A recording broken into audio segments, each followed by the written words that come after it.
Good afternoon, everyone. Leader Schumer and I had a very positive, forward-looking discussion about the issues that need to be addressed on behalf of the American people, and House and Senate Democrats are in lockstep around the need to drive down the high cost of living here in the United States of America. Our country is far too expensive. Donald Trump and Republicans promised to lower costs on day one. Costs haven't gone down. Costs have gone up across the board. Housing costs are too high. Grocery costs are too high. Child care costs are too high. Electricity bills are through the roof. And because of the Republican refusal to extend the Affordable Care Act tax credits, tens of millions of Americans are on the brink of experiencing dramatically increased health insurance premiums. So much so that many will be unable to go see a doctor when they need one.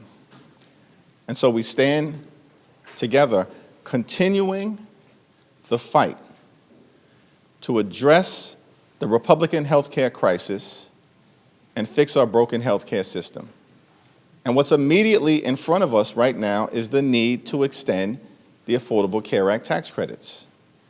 We just need a handful of Republicans in the House to join us, and we can force an up or down vote on the floor to extend the Affordable Care Act tax credits and stand up for working class Americans, middle class Americans, and everyday Americans who are at risk of having their health care ripped away from them. Leader Schumer. Thank you. And yes, as Hakeem said, we had a great discussion on our Democratic agenda, focusing on the number one issue facing the American people, the high costs of the things they care most about and need the most, especially health care. Health care costs, we know, are going through the roof. It's just astounding that people would pay $500 or $1,000 more a month for their health care. What are they going to do? Come January 1st, millions won't have doctors. Tens of millions will lose their doctors and have to go to a new one who might not be nearby, who might not understand the ailment their child has. It's just incredible. And why is this happening? Republican intransigence. Democrats are united on fighting to lower health care costs. Republicans are a mess. They can't come to an agreement on a bill. They can't come to an agreement on a solution. Many of them don't want any solution at all. Well, next week, Republican senators will have an opportunity to show the American people they want to lower their health care costs, or they will spurn the American people's desire to lower those health care costs by not supporting Democratic legislation. They are in a bubble. From Donald Trump on down, Donald Trump says there's no affordability crisis. What kind of world is he living in? He's a billionaire. He doesn't have to worry about paying his medical bills, his heating bills, his food bills. But as president, you'd think he'd have some understanding of how the vast majority of Americans live every week, struggling. How are they going to pay this bill? How are they going to pay that bill? What am I going to cut off? But they're in this bubble. They don't get it. Well, Democrats know our job is to fight for the American people and to lower their costs. Republicans have no unity. So Democrats are fighting to lower health care costs. Republicans are fighting with one another. Questions? Mr. Leader, thank you. Actually, this is directed to you, Leader Schumer. Do you plan to introduce a proposal for a clean 3-year extension similar to the discharge petition that the leader put forth ahead of next week's vote? And second. Well, let me answer the first one in 2 words. Stay tuned. Second question. Okay. But you're united, right? So we are united. We are united. Okay. Second question. We are not united within the entire Senate caucus. Okay. Second question. I'm just curious if either of you have seen this new DOD IG report. I know it hasn't been made public yet, but there are some details that have come out suggesting that the Secretary may have jeopardized sensitive military information in that signal group chat. I just want your reaction. I haven't seen it yet. It's only available to right now, a classified version to the members of the Intelligence Committee, but I await its release publicly tomorrow.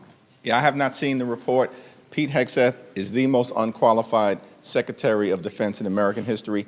The sooner he's gone, the better off the American people. Hakeem Jeffries, do you support President Trump's pardoning of Henry Cuellar, and have you spoken to him, to Cuellar today, and do you believe that he will stay loyal to the caucus? I issued a statement on this earlier. My statement speaks for itself. I look forward to talking to Henry when we go on the floor in just about an hour. If Democrats are united on this healthcare issue, why are you not stating your plan at this point? Are you hoping for a bipartisan agreement to come together, or what is the reason? Look, the Republican senators have an opportunity to show they're on the side of the American people. And next Tuesday's or next week's vote, we don't know what day yet, next week's vote will show whose side they're on. Are they on the side of the billionaires? Are they on the side of Donald Trump, who says he doesn't even know what affordability means and is it a crisis, or on the side of the American people? We'll see. When are you going to tell us what you are voting on? Stay tuned. Yeah, this is not that complicated. What we've seen, right, House Democrats and Senate Democrats in complete alignment in defending the health care of the American people from the very beginning.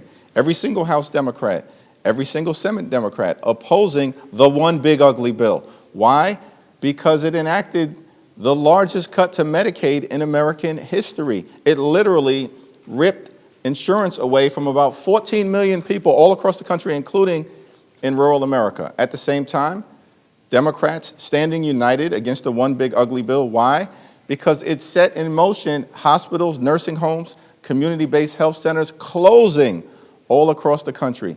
We oppose the cuts to the Centers for Disease Control. Together, we oppose the cuts to the National Institute of Health. We oppose their effort to take away vaccines from the children of America, and now you see people getting sick all across this country, including in South Carolina, where kids actually couldn't even go to school, apparently, for weeks because of the Republican health care crisis.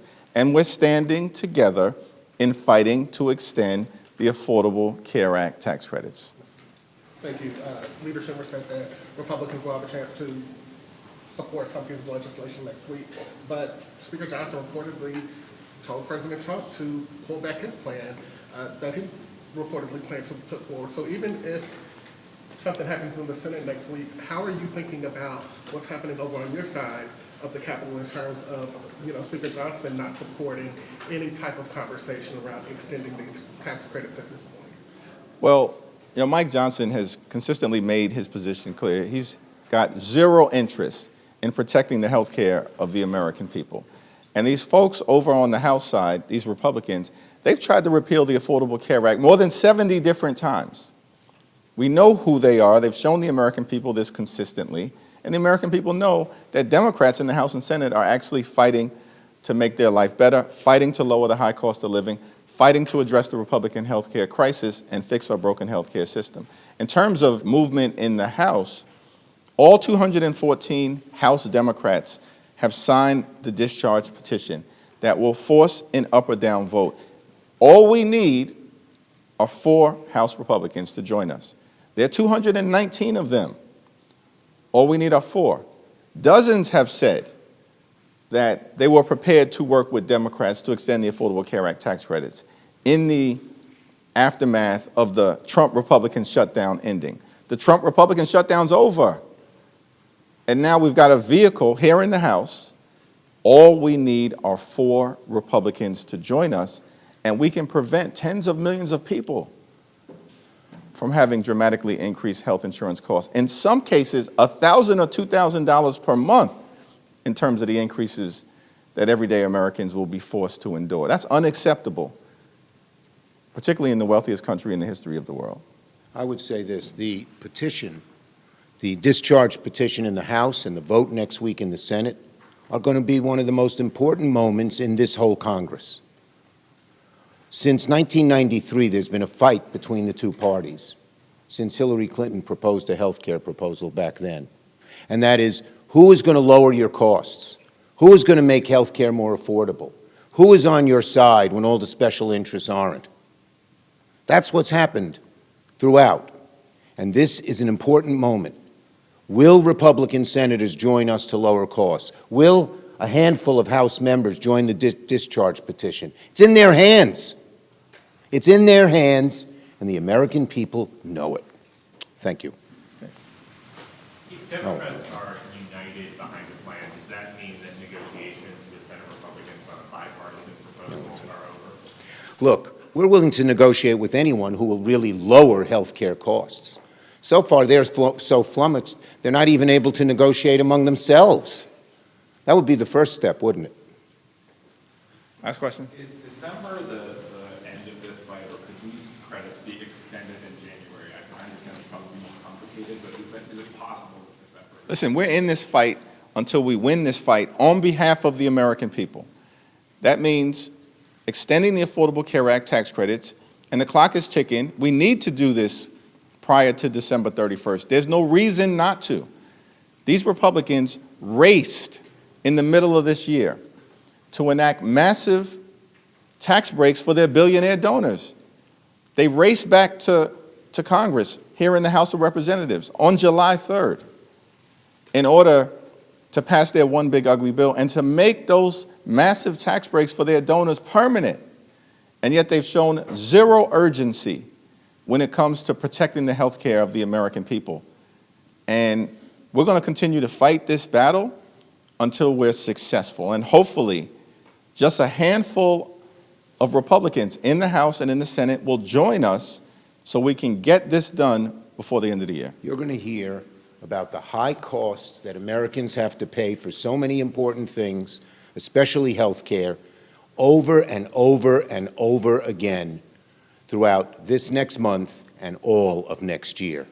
It's the #1 issue facing the American people. It's the #1 thing they want their elected officials to help them with. It's the #1 thing that Republicans are stonewalling. Thank you, everyone.